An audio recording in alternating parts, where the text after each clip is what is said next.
Hey guys, I'm back again. Welcome to day 3 in life, the Google Pixel Fold. Today we're going to talk a little bit more about the camera and my general experience with this phone. Currently I'm recording in 4K using the wide angle camera. In general, when I'm recording indoors, I prefer to use the main camera because that is basically the best camera lens. It lets in the most light. I'm curious to see how the wide angle is going to look once I finish uploading it, but I have a feeling the main camera is going to look better. One of the software features that I find to be most annoying on this phone is just launching the camera. It always defaults to the main photo lens, which allows you to take pictures. If you record a lot of videos, it would be nice to have a default to the last action that you're using. For me, I do a lot of videos, so for every time I launch the camera, it's always default to photo and have to switch it over to video. I still find that to be very annoying. But other than that, it is a great camera for both videos and photos. It has a telephoto lens, which is great for taking pictures of food. And if you're getting a Pixel, you are gonna get one of the best cameras that smartphone have to offer, so you don't gotta worry about that. But took this phone for a spin, drove for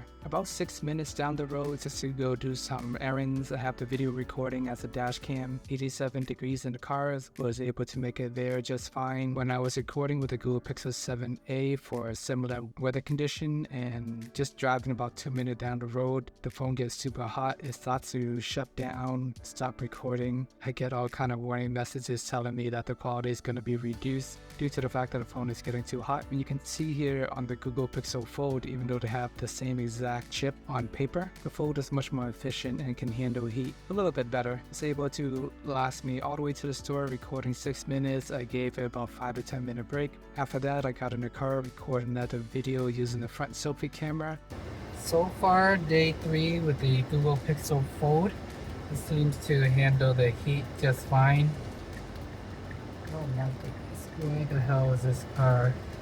This is double parked in the middle of the road.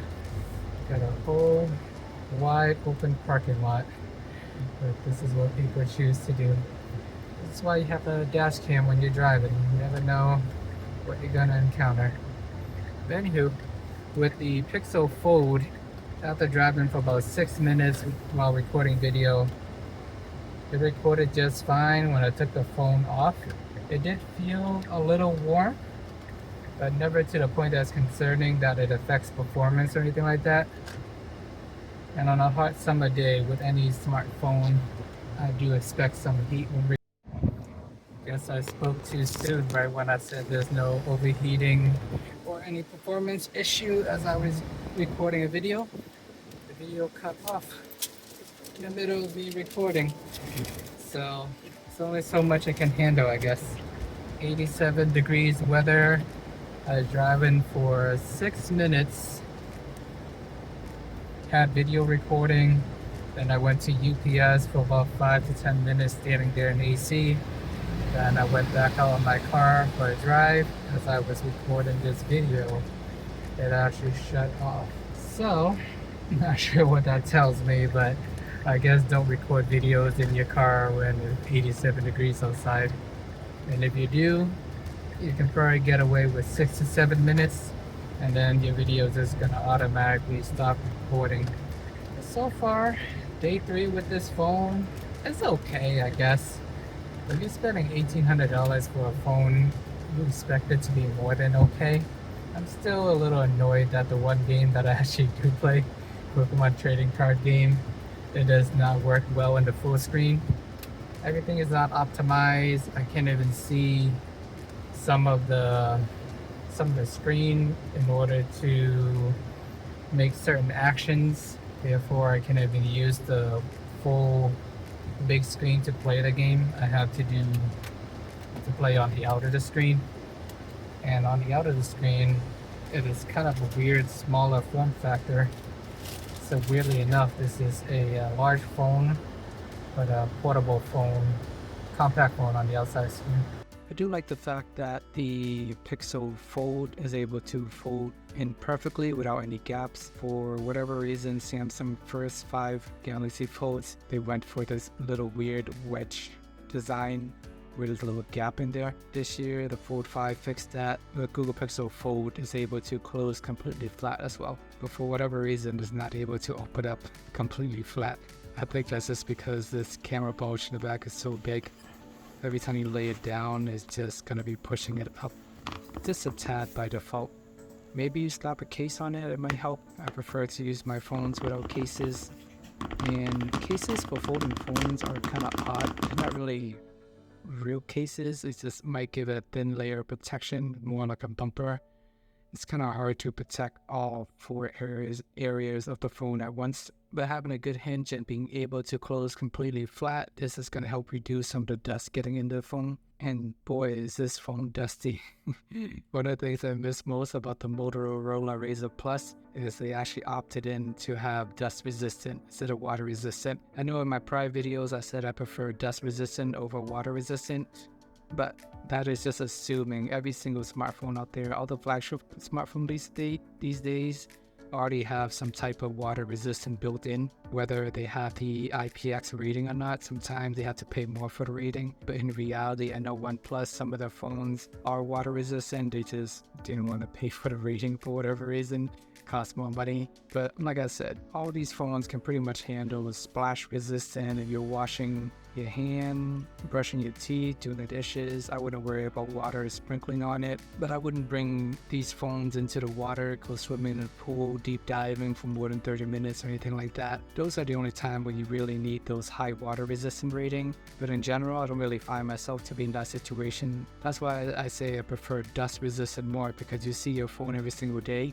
and every time I'm glancing at it, I see so much dust, I see the crease. I just see a lot of flaws when using this phone, and when it's opened up, it's rocking when I'm using it on the table. The one game that I play don't even work. So for a phone that is so expensive, there's so many flaws and weird things with it. I just like the idea of it, but I don't think it's very practical once you start using it. One of the things I hate most about folding phones, including the Galaxy Z Fold 4 and 3 in the past, is that it is super heavy. The Pixel Fold is actually heavy as well. Let me actually check the weight real quick. Pixel Fold weight. So this one weighs 9.98 ounce, just a tad under 10 ounce. The Galaxy Z Fold 5 is actually lighter than Pixel Fold. The Z Fold 5 apparently comes in at 253 grams, or just about 9 ounce, so 1 ounce less than the Pixel Fold. So shout out to Samsung for making the phone a little bit lighter. The previous generation has always been so heavy, and even this Fold, I believe when they first launched it, they claimed to be the lightest folding phone in the market. Apparently that didn't last too long because Samsung just announced the Z Fold 5, which is much lighter. And having a phone so heavy, it puts a lot of weight on my pinky when I'm using it with one hand. It feels very heavy and my finger gets sore. And even taking pictures with one hand, I feel like I'm gonna drop the phone. And since I have a newborn son, I take a lot of pictures of him. I'm always afraid that I might drop the phone on his face. Even if I drop the phone on my own face, if I'm laying on my bed and using it, I feel like I might fracture my nose or something because this phone is so freaking heavy. But that's just some of my thoughts, some more of my thoughts on day 3 of using this phone. I woke up at about 4 a.m. in the morning and left my phone unplugged. And about 3:30 p.m., phone is at 20%. So third day, I guess battery took a little bit of a hit while I was driving, recording that 6-minute video in the heat. So it's just about 11.5 hours of battery life. But like I mentioned before, I'm a pretty heavy user. I use the phone throughout the day. I have YouTube music playing. I always got something playing in background, even driving around. I have this thing as a GPS, running back and forth, doing errands. So battery life is solid. First full day, I got 15 hours. Now I have close to 12 hours. Depending on how much or little you use your phone, you can probably get away with more. But I'll keep you updated to see how this phone is going to progress over time. Let me know if there's any questions, comments, concern, anything else in particular you want me to cover. Thank you for watching. Remember to like and subscribe. Please check out day 2 if you haven't already. And see you in the next video.